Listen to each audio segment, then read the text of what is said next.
Assalamualaikum warahmatullahi wabarakatuh. Perkenalkan, nama saya Anissa Nur Islami dengan NIM 191010070202 dari Prodi Sastra Indonesia Universitas Pamulang.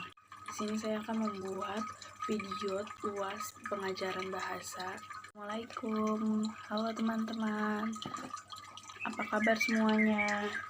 Ayo ketua kelasnya pimpin doa.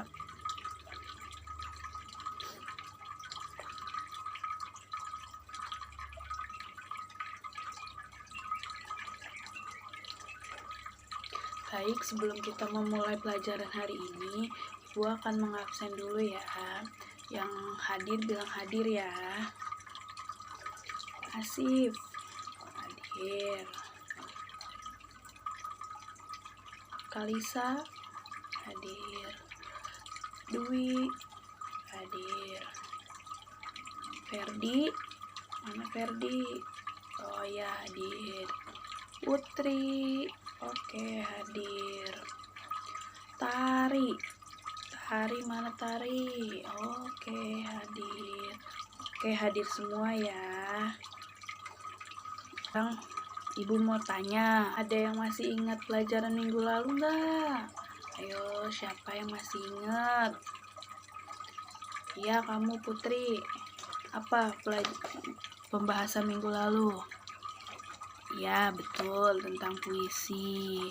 Yo, ada yang masih ingat apa itu puisi? Siapa ya? Ferdi. Puisi apa? Oke, betul. Jadi, puisi adalah suatu karya sastra berupa ungkapan isi hati penulis di mana di dalamnya terdapat irama, lirik, ritme pada setiap barisnya. Bagus. Oke, kita masuk ke pembahasan minggu ini ya. Pada pertemuan kali ini kita akan membahas tentang cerpen. Ada yang tahu apa itu cerpen? Yo, ada yang pernah dengar? Cerpen itu apa? Ayo sekalian dibuka ya buku LKS-nya. Oke, cerpen adalah singkatan dari cerita pendek. Oke, apa jadinya cerpen itu? Ya, betul. Oke, pengertian cerpen. Cerpen adalah suatu karya sastra yang isi ceritanya bukan kejadian nyata atau hanya dibuat-buat. Selanjutnya, struktur cerpen. Cerpen biasanya terdiri dari beberapa struktur yang perlu diperhatikan seperti elemen dasar dan tambahan abstrak. Struktur cerpen. Yang pertama itu ada abstrak. Abstrak merupakan pemaparan gambar awal dari cerita yang dikisahkan. Pada cerpen abstrak biasanya digunakan sebagai pelengkap cerita. Maka dari itu, abstrak bersifat opsional atau bisa jadi tidak ada pada cerpen tersebut. Selanjutnya ada orientasi. Orientasi pada cerpen biasanya menjelaskan latar cerita seperti waktu, suasana, tempat yang digunakan dalam menggambarkan cerita tersebut. Yang ketiga ada komplikasi, menjelaskan tentang struktur yang berkaitan dengan pemaparan awal suatu masalah yang dihadapi oleh tokoh. Watak dari tokoh juga dijelaskan pada bagian ini. Selain itu, pada komplikasi juga menjelaskan urutan kejadian yang berhubungan dengan sebab akibat. Selanjutnya ada evaluasi. Pada bagian ini terjadi konflik masalah yang semakin memuncak. Yang kelima ada resolusi, merupakan bagian akhir permasalahan yang terjadi pada cerpen tersebut. Pada bagian ini terdapat penjelasan dan pengarang mengenai solusi permasalahan yang dialami tokoh. Selanjutnya ada koda. Koda merupakan nilai atau pesan moral yang terdapat dalam cerpen. Selanjutnya kita akan masuk ke ciri-ciri cerpen.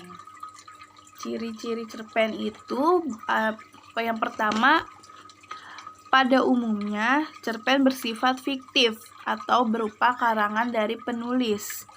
Cerpen memiliki susunan kata tidak lebih dari 10.000 kata.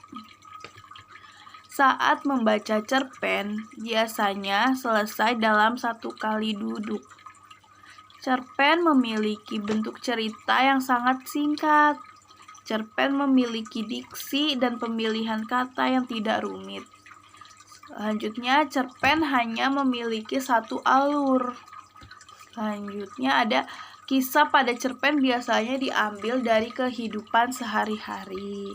Karakter pada cerpen sangat sederhana. Di akhir bagian biasanya terdapat pesan moral.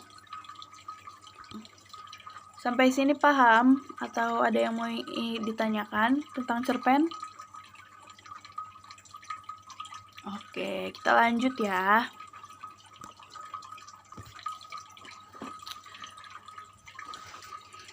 Cerpen punya unsur intrinsik dan unsur ekstrinsik. Unsur intrinsik cerpen adalah unsur yang berada di dalam cerpen tersebut. Semua cerpen itu harus mempunyai tema yang menjadi unsur utama yang ingin disampaikan penulis kepada pembaca ceritanya. Yang kedua ada alur. Merupakan urutan peristiwa atau jalan cerita pada sebuah cerpen. Yang selanjutnya ada setting, merupakan penjelasan mengenai latar waktu, tempat, suasana yang terjadi dalam cerpen tersebut. Selanjutnya ada tokoh. Tokoh merupakan pemeran yang diceritakan dalam sebuah cerpen. Tokoh terdiri dari pemeran utama, pemeran pendukung. Selanjutnya ada watak atau penokohan, merupakan gambar sifat dari para pemeran. Watak dibagi menjadi 3, yaitu antagonis, protagonis, dan netral. Selanjutnya ada sudut pandang, merupakan cara pandang saat menceritakan kisah pada sebuah cerpen. Selanjutnya ada amanat, merupakan pesan moral atau pelajaran yang disampaikan oleh penulis kepada pembaca. Unsur ekstrinsik atau unsur yang ada di luar cerpen itu. Yang pertama ada latar belakang penulis. Yang kedua ada latar belakang masyarakat. Oke, gimana? Udah pada paham belum tentang cerpen itu? Bagus. Dibaca bukunya, di situ ada contoh cerpen. Kita analisis bareng-bareng unsur-unsur intrinsik yang ada di cerpen tersebut ya.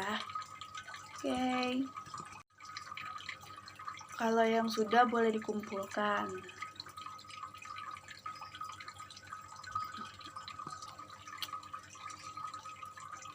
Oke, cukup sekian pelajaran hari ini.